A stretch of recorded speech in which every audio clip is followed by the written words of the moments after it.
Hola, bienvenidos, yo soy Miguel Silva, bienvenidos a este primer podcast para hablar de Bogotá en serio. Hoy tenemos un invitado muy especial en este primer episodio que es Rafael Amador. Rafael, ¿cómo estás? Hola, ¿cómo estás? ¿Cómo te va? Bien, Rafael, muchas gracias por recibirnos aquí en tu casa. Queríamos tener este primer capítulo para hablar del nuevo liberalismo. Surge este partido, resurge nuevamente, era un partido muy importante en los 80s y ahora la Corte Constitucional lo vuelve a revivir. Quería que, aprovechando que fuiste un protagonista muy importante del nuevo liberalismo, nos dieras tu punto de vista. ¿Cómo surgió el nuevo liberalismo? ¿A quién se le ocurrió crear ese partido? Bueno, en primer lugar, un saludo muy especial y gracias por la invitación.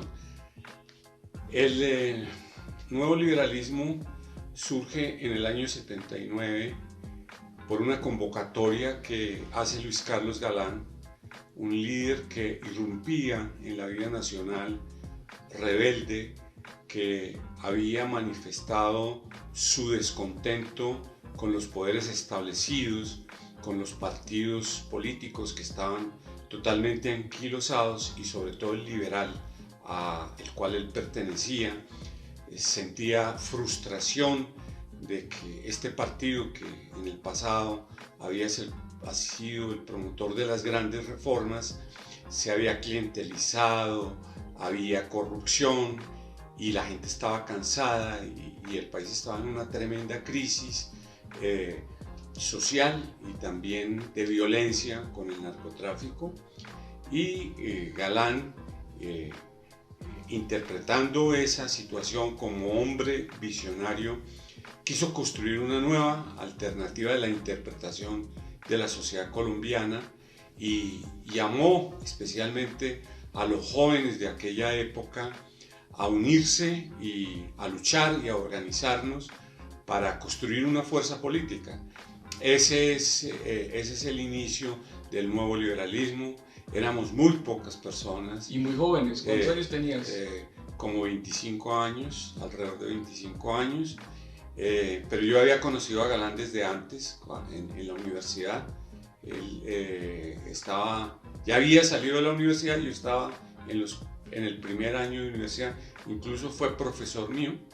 Él asistía a un gran maestro que era el maestro Pose Arboleda de Derecho Civil y allí lo conocí, pero nos llamaba mucho la atención en la universidad también la personalidad de Luis Carlos Galán, una persona muy inquieta, promovía debates, tenía un medio de comunicación que se llamaba Vértice y también se había enfrentado, digamos, a esos movimientos conservadores característicos de la Universidad Nacional, ¿sí? Porque él, por ejemplo, convocó y asistió a los primeros paros universitarios.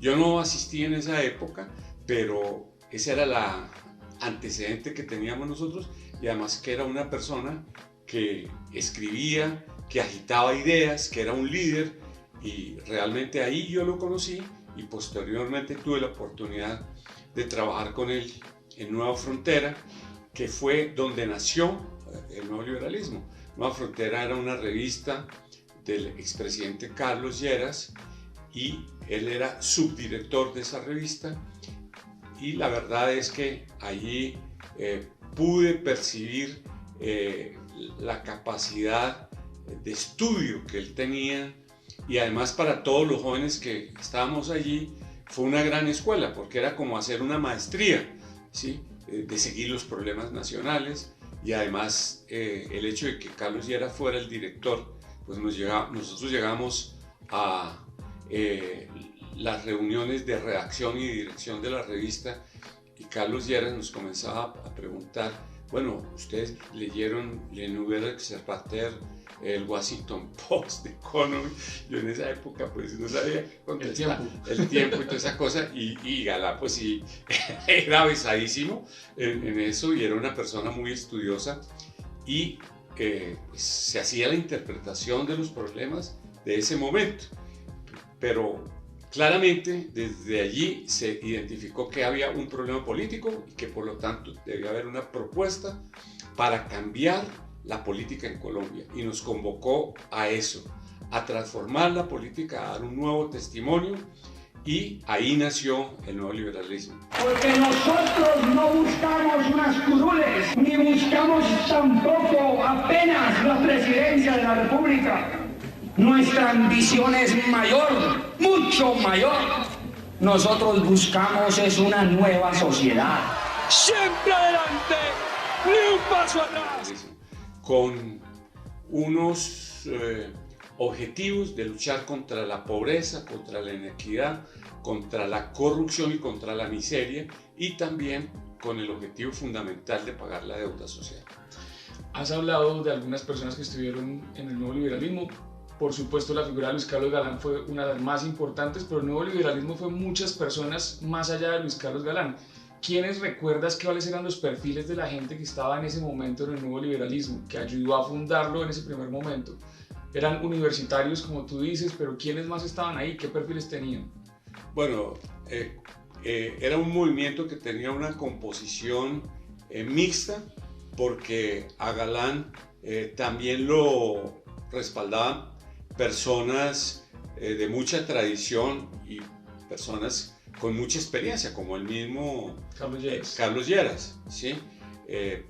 Pardo Parra, otro senador muy importante, Agudelo Villa, que era un experto en materias económicas y había sido precandidato presidencial, pero el resto éramos personas comunes y corrientes, estudiantes en su gran mayoría, de distintas universidades, muy jóvenes, pero yo recuerdo que allí se acercaron personas como, por ejemplo, María Cristina Ocampo Herrán, como Víctor Reyes, igualmente como Iván Marulanda en Antioquia, como José Blackburn, y ahí comenzamos a constituir un equipo político y se nos asignaron responsabilidades, primero para hacer un ejercicio de seguir temas sobre los cuales Galán se iba a pronunciar, y se formaban esos grupos, y adicionalmente se comenzó a estructurar lo que fue el partido con una visión, yo diría, adelantada, porque como nosotros nos enfrentábamos a la política tradicional, a los políticos, a los poderes, pues no teníamos una infraestructura, no participábamos de la burocracia ni de los gobiernos. Entonces lo que nosotros hicimos fue construir una gran organización territorial en Bogotá inicialmente, pero en todo el país, y nos organizamos de esta manera. Por ejemplo, en Bogotá, que es la experiencia mía, acá nosotros en esa época llegamos a tener 20.000 militantes del nuevo liberalismo, que nos encargamos y responsabilizamos de cubrir las 30.000 zonas que había en la capital de la República, y nosotros formábamos grupos, comités de apoyo en las casas, comités de apoyo en las localidades, en los puestos de votación, y eso nos permitió primero participar en una primera elección en el Consejo de Bogotá, donde se sacó un concejal con su respectivo suplente. ¿Que fue Luis Carlos Galán? ¿O quién fue el concejal en ese momento? ¿Recuerdas? Sí, Luis Carlos Galán. Okay. Y con la suplencia de un exgerente del Banco de la República, que ahora no recuerdo, pero a la siguiente elección del Consejo ya nosotros estábamos organizados y dimos una sorpresa en Bogotá, sacamos 7 concejales principales y 7 suplentes, pero así hacíamos la política. Nosotros íbamos con un Betamax, yo no sé si la gente sepa ahora qué es un Betamax, bueno, donde Galán pues hacía su presentación de quién era él, de qué pensaba y el mensaje para Bogotá, y él también lo focalizaba. Si íbamos, por ejemplo, a una localidad como la del 20 de julio, pues hablaba de los problemas del 20 de julio. Pues nosotros íbamos con ese Betamax, llegamos a la casa de la gente, pero así, como hacen los cristianos, golpeando. Bueno, miren, ustedes conocen a Luis Carlos Galán, pues sí, lo hemos nombrado. Ese fue un muchacho que fue ministro de Educación. Pues miren, nosotros somos sus representantes, tenemos un mensaje para ustedes, nos permitirían presentar el mensaje, y así comenzamos.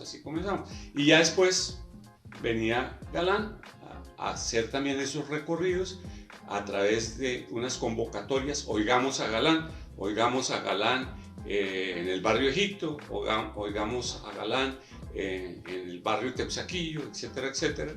Y eso fue una gran experiencia, porque él tenía un verbo muy grande y era un hombre impresionante. Y se colocaba en una esquina y se subía en una mesa y le comenzaba a hablar a la gente. Al principio venían 5 personas, pero acababan 50 personas o hasta más, ¿sí? Además con un discurso. La fuerza del pueblo está en la conciencia de sus derechos, en la conciencia de sus deberes, en la comprensión de que Colombia está iniciando otra época histórica y que para que en verdad haya un salto cualitativo en la interpretación del país, en el conocimiento de sus realidades y posibilidades, todo colombiano tiene una tarea para cumplir. El más modesto de nuestros compatriotas lo necesitamos en esta hora de cambio. Porque era un discurso muy pesado y entonces explicaba qué era el liberalismo, cuál era la crisis del liberalismo, de los partidos políticos, pero la gente le ponía atención. Hablaba hasta de los griegos, yo me acuerdo un discurso que hablaba de los de griegos. filosofía, de Teilhard de Chardin, bueno, entonces, pero la gente le entendía, establecía un diálogo, era una persona muy cordial, ¿no? Y también pues obviamente hablaba de los problemas de Bogotá, de que había que cambiar el manejo político en Bogotá, que había que cuidar los recursos de Bogotá, que había que mejorar los servicios públicos, y así en cada uno de los departamentos y de la ciudad. Así comenzó el nuevo liberalismo. Rafael, ya en lo personal, ¿por qué a ti te dio a los 25 años por participar en un movimiento político, en una apuesta política? No, yo incluso lo conocí él antes de los 25 años. Sí, ¿sí? que fue profesor. Exacto, entonces... ¿Pero qué te lleva a meterte en política? No, la personalidad de él, en realidad a mí no me gustaba la política. Yo era un fan de Luis Carlos Galán, por lo que él decía, ¿sí? Por lo que él convocaba a los jóvenes, y ustedes se tienen que meter en la política, porque la política los va a tocar, ¿sí? Hay que cambiar las cosas, y ya cuando llegamos a Nueva Frontera, ya siendo yo profesional recién egresado, entonces él comenzó a salir y a hacer ya sus giras nacionales, ¿sí?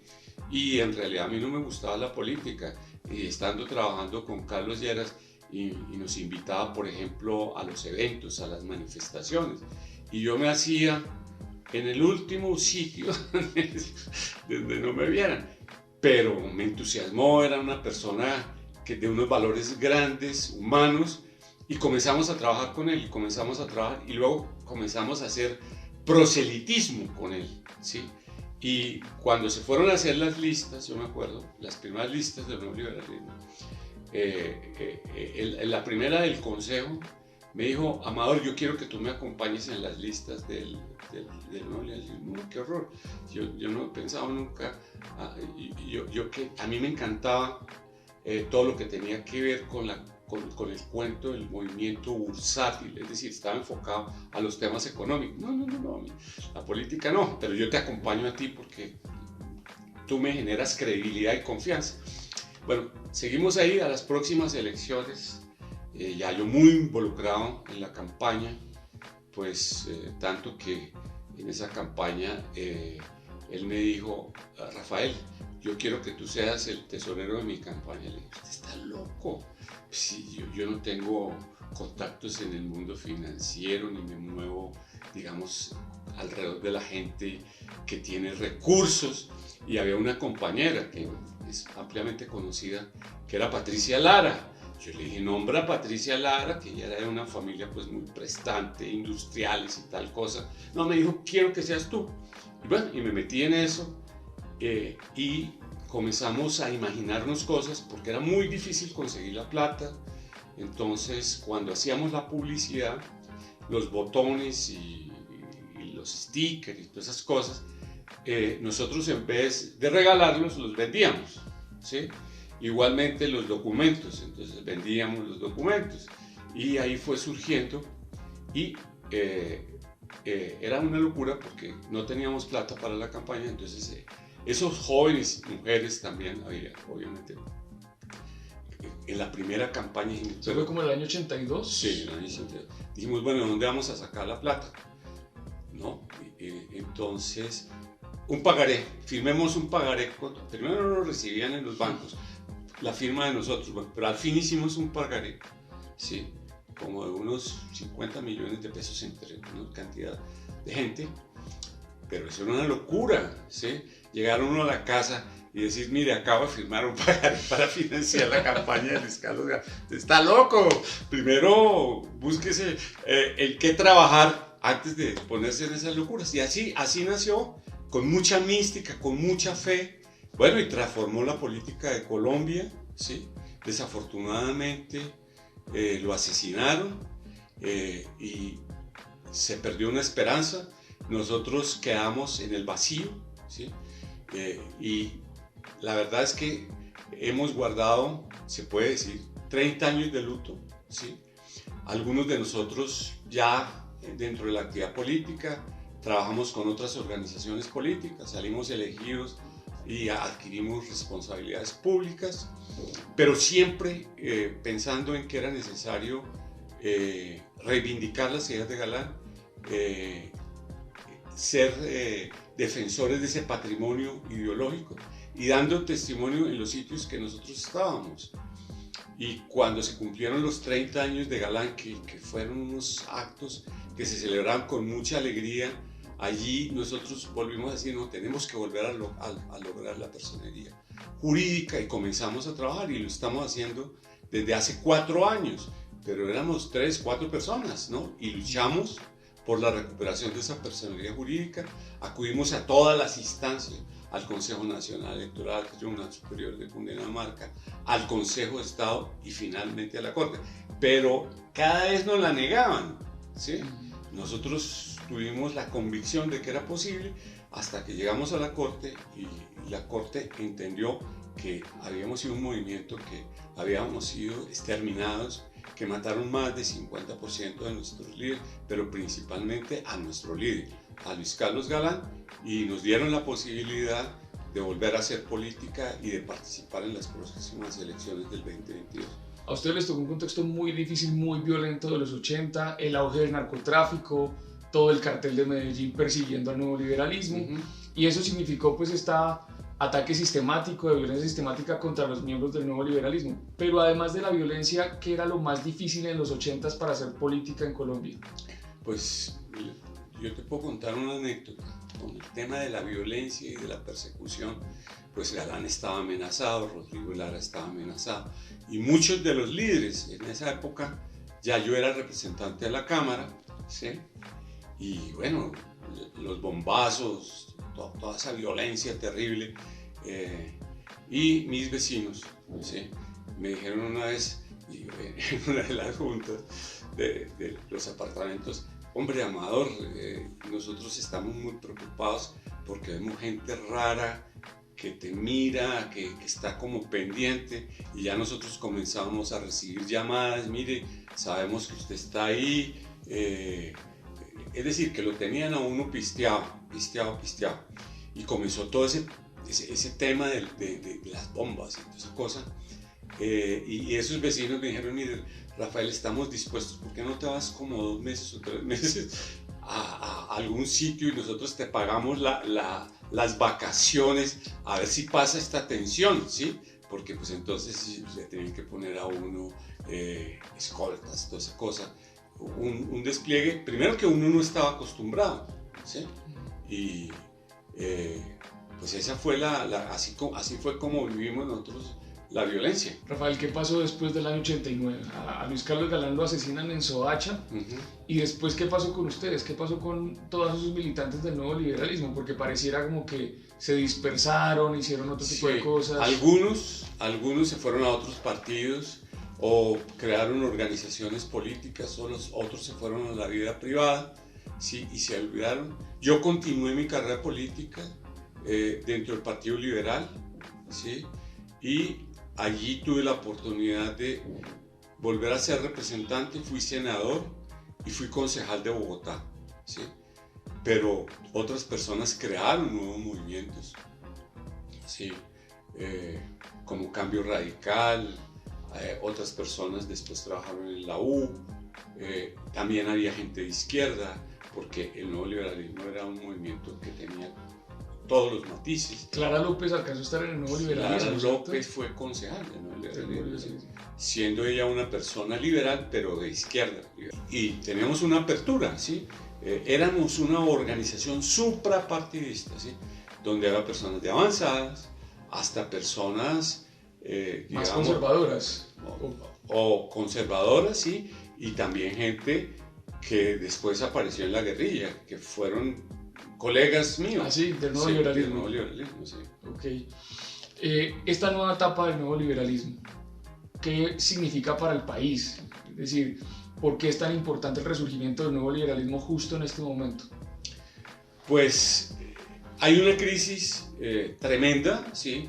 De valores, de principios, una corrupción rampante, se ha generado una desconfianza absoluta entre los ciudadanos y el Estado, frente a las instituciones, y además una crisis económica y social que no esperan su respuesta, ¿sí? Que fueron factores que también aparecieron en esa época, ¿sí? Que fue una época de crisis, pero ahora mucho más profunda. Y si realmente no hay una nueva interpretación de la sociedad colombiana, si no hay una nueva salida, ¿sí? Donde se diga queremos cambiar la política, queremos profundizar en la democracia, queremos construir una democracia integral en lo político, en lo social, queremos que primen una serie de valores de solidaridad, de empatía, que se definan democráticamente las cosas, pero ante todo que haya coherencia, es decir, lo que nosotros pretendemos es crear una nueva clase política que lo que piense lo expresa y lo que expresa lo haga, pero no como lo que sucede, que el político tiene una tendencia a mentir. Y definitivamente tenemos que resolver ese problema de la polarización, ¿sí? Entre el odio, ¿sí? Y el miedo, ¿no? Eso hay que acabarlo, ¿no? Y tenemos que crear una nueva vía, y esa nueva vía es una vía de centro. Pero a mí no me gusta esa palabra centro porque la gente no la entiende mucho, sino una nueva concepción política, ¿sí? Una nueva propuesta, como surgió el nuevo liberalismo en la década de los 80, ahora esa nueva alternativa. Y por eso es que estamos aquí en esta nueva lucha, y la estamos jugando no para estas próximas elecciones, sino con una mirada de mediano y de largo plazo. Y nosotros, las personas que actuamos antes, somos unos meros puentes. Nosotros tenemos que entregarle esas responsabilidades a la gente joven. ¿Sí? Nosotros queremos ver nuevas caras, nuevas voces, nuevas propuestas, nuevos liderazgos que interpreten a esa sociedad colombiana con los principios y valores del nuevo liberalismo. ¿Qué ha sido lo más difícil de todo este proceso de volver con el nuevo liberalismo? Porque no ha sido fácil, tengo entendido que ha sido un proceso bastante dispendioso, que les ha tenido un costo personal a ustedes mismos que han liderado este restablecimiento del nuevo liberalismo, pero ¿qué ha sido lo más difícil de todo este proceso, de esta nueva etapa? Yo diría que primero hay un reto monumental, porque nosotros tardamos 10 años en construir el nuevo liberalismo, toda la década de los 80. Y tenemos que construir el partido en un mes. Es decir, por lo menos una organización que nos permita actuar en la vida política en las próximas elecciones. Y eso implica crear la gobernanza, establecer las responsabilidades administrativas, los sistemas de control, seleccionar los candidatos, establecer los requisitos de los mismos, establecer los filtros que vamos a aplicar, porque tenemos que crear un Congreso que le devuelva la confianza a la ciudadanía, con personas que representen las nuevas tendencias, las nuevas causas. Es un reto, pues, estamos en eso, y estamos en acuartelamiento de primer grado, y las reuniones que tenemos nosotros comienzan a las 8 de la mañana y acaban a las 8 de la noche, y trabajamos los sábados y los domingos. En todo este proceso, ¿qué es lo que más te ha sorprendido? Es decir, los 80s tenían unas características, unas condiciones, la sociedad tenía unas características, unas condiciones específicas, pero el siglo XXI es muy distinto, ¿no? ¿Qué es lo que le hace distinto de los 80? ¿Qué es lo que más te sorprende de este contexto actual en el que resurge el nuevo liberalismo? ¿Qué es lo que más me sorprende? Bueno, en primer lugar, hay una cosa que uno identifica con satisfacción y es el hecho de que todavía hay en la mente de los colombianos, o por lo menos de las personas que tienen más de 35 años, esa imagen de lo que fue el nuevo liberalismo y Galán y lo que representó, ¿sí? Y realmente pesa mucho esa marca, es bien recibida, es bien acogida. Eso es un factor muy positivo, pero al mismo una responsabilidad muy grande. Pero lo otro es ese reto de cómo podemos lograr nosotros cambiar la política, convencer a la gente y igualmente hacer un gran ejercicio de capacitación, formar una conciencia pública, crítica, ¿sí? Que permita que la gente distinga, es decir, que tenemos que actuar distinto, que tenemos que elegir otro Congreso, que tenemos que elegir otros políticos para que orienten el país, ¿sí? Y otra cosa sorprendente que tiene que ver con el hecho de que nosotros fuimos innovadores en los años 80, pero hoy las innovaciones tecnológicas nos atropellan. Ese es el hecho moderno de cómo manejamos los medios de comunicación, pero más que los medios, las redes, ¿sí? El internet. Ahora no es tan importante las movilizaciones o hacer esas manifestaciones, sino tener ideas muy impactantes que le lleguen al corazón de la gente, que seduzcan a la gente.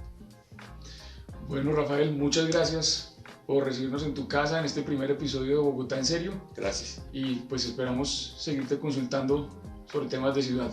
Ok, muy amables por la oportunidad. Bueno, recuerden que pueden encontrar cada episodio que hagamos de Bogotá en Serio, lo pueden encontrar todos los jueves a las 8 de la noche. Y lo pueden encontrar también en mis redes sociales, Miguel Silva BOG.